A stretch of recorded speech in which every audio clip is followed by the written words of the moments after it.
Hi everyone, welcome back to my channel. So in today's video I've got a few things to do. I'm going to be removing the viscous fan from this car and then the alternator in order to get to the crankcase ventilation pipe, which needs replacing as it's snapped in two places. So it's basically being held together by gaffer tape at the moment.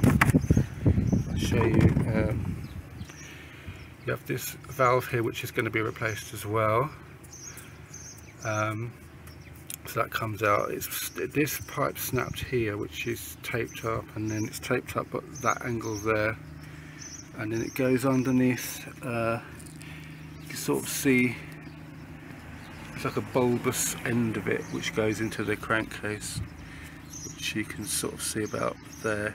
I think not easy to reach, but I'm going to try and take the alternator out. I was going to replace this alternator with the one that I refurbished in my previous video, but for now, just undoing this viscous fan.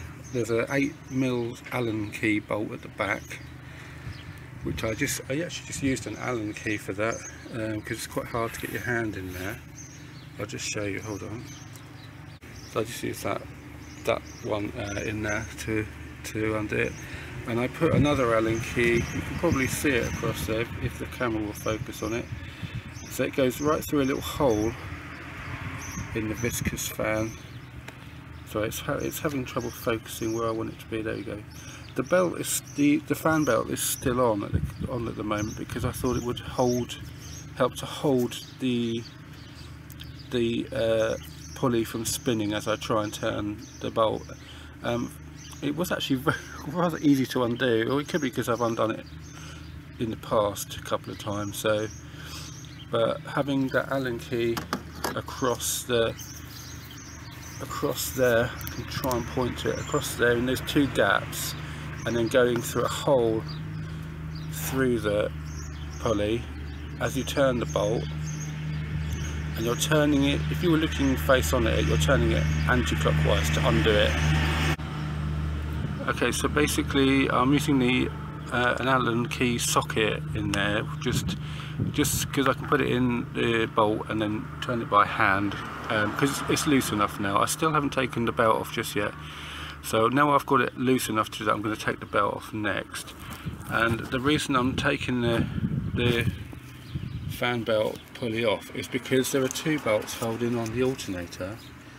The top one is fine, it will come out, but the bottom one will not come out because it will hit the metal of the pulley. So you need to get the pulley out of the way to get that bottom bolt out, then you can get the alternator out. But I think I'm going to also have to move this pipe as well, this coolant top pipe, to get that alternator through. So there's quite a few bits to do this morning. Okay, so the pulley is off now, and I've just moved it to the front there. You can sort of see it's no longer on. It was on there, and now it's over here. So now I've got access to, well, this bolt I could access anyway. It's that one at the bottom. Where is it? Yeah, I'll have to see it, but it's sort of, I can't focus on it. About there somewhere. Anyway, oh, I can see it down there actually. I think I've got a 6mm Allen key socket on the bolt, so I'm going to undo that next. Okay, so just to be aware, so the top bolt is a 6mm Allen key. The bottom bolt, for some reason, is an 8mm. Is it 8mm? Yeah, 8mm Allen key. So yeah, just be aware of that. Okay, so after a lot of wriggling to get the alternator loose, once you've got it loose, you need to sort of just try and rest it so it sits forward a bit, and then you need to take off this bolt, which is I think that's the main one that goes to the battery. There's a 13mm socket to undo that. and then you want to unplug the plug at the back there. Then the alternator is free of the car then, but to get it out I think I need to take this pipe off, so that will mean coolant spillage. Okay, so the coolant pipe is off now. I did note that the water came more gushing out of this side of the pipe than this side, so I quickly covered it up with a rubber glove, although actually not much coolant came out, which is quite handy. So now that that's out of the way, I'm going to try and manoeuvre the alternator out through the gap that's left.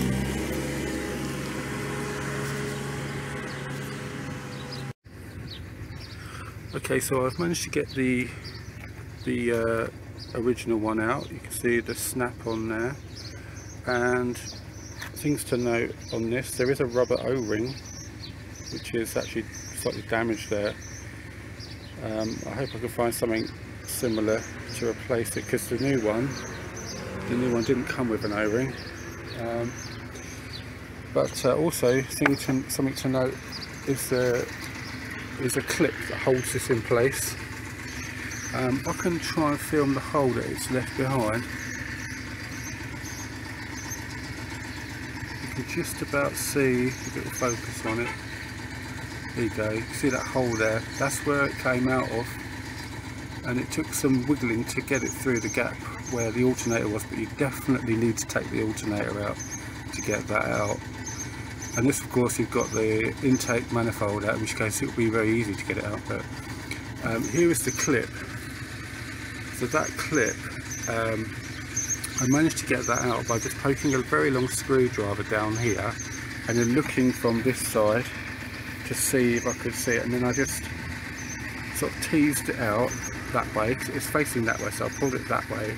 Then I got my hand in and just pulled it out the rest of the way. Then the pipe came out quite easily, but just wriggling it through the gap was the hardest bit really, but slightly made easier where it snapped off actually. So what I'm going to do next, I'm going to try and get my hand in and just give that a bit of a clean up in there. It's quite oily, quite mucky, and then I think when it comes to reassembling it's going to be tricky because I've got the whole pipe ready to manoeuvre into position in that very small gap, but I'm going to put this clip in first. I'm going to put the clip in to where the two holes are that it sits in, and then literally push down on the new pipe so it clicks into place. Otherwise, to get the pipe in and then to try and slide that in there is going to be impossible with the pipe in the way, because you won't get your hand around it. So I'm going to try and do that next.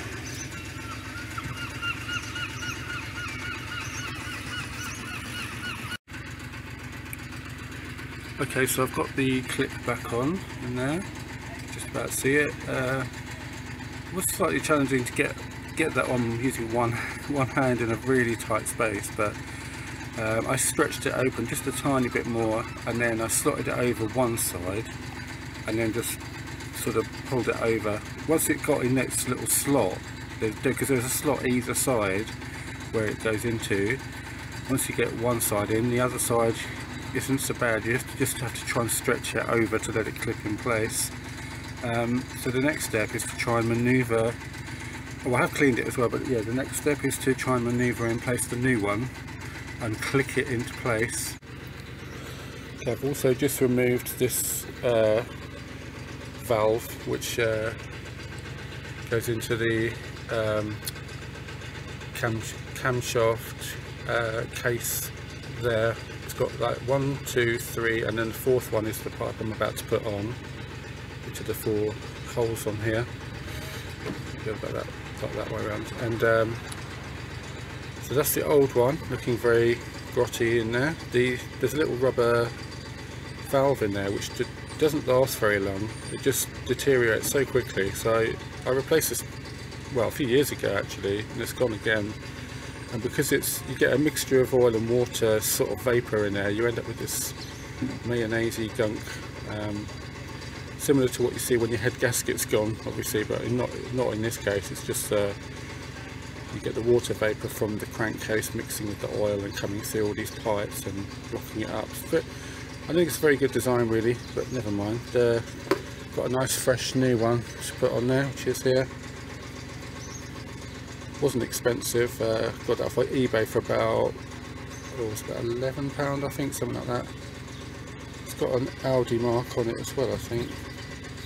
Yeah, it's got an Audi symbol on it, so yeah, I'm going to put that on next and then put the pipe on underneath. Okay, so after quite a lot of wrestling and trouble, I've got that new pipe in there. So it is possible to get it in there, but as for pushing it in with that clip in there, I mean, I thought it would clip in when I put the clip in first and then push it down, but there's not enough room to get a hand in to push down hard on it, unfortunately. So, and I put another rubber ring in there which is slightly bigger than the original, so if you were going to try and put it in like that, you probably would need to take the manifold off, but I've pushed it in as far as it will go. I'm just going to leave the clip out for now. The main thing is it's got a pipe on it, and it should be fairly well sealed with that rubber ring on there. So the next step, I'm going to put my refurbished alternator in, then reconnect the pipes, fill up the coolant, reconnect the battery, and then give it a quick test run.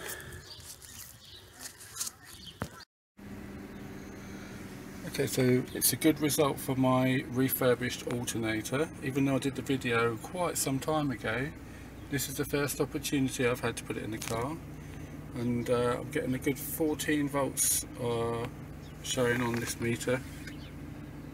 Whereas before, with the current one that was on the car, which has been on it forever, it was going sometimes to 13.3 sometimes at its worst, and I could feel it was sometimes the car was bogging down as well. So I think this refurbished alternator, I think it's going to do the trick. But now I've taken the other one off, at some point I'm going to do the same with that one. I'll do a refurb on it.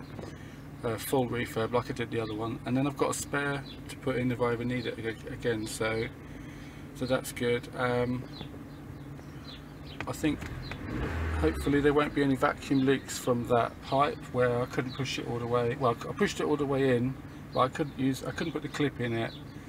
But if ever I get to a point where I take the intake manifold off, then I will obviously push it in properly and put the clip in.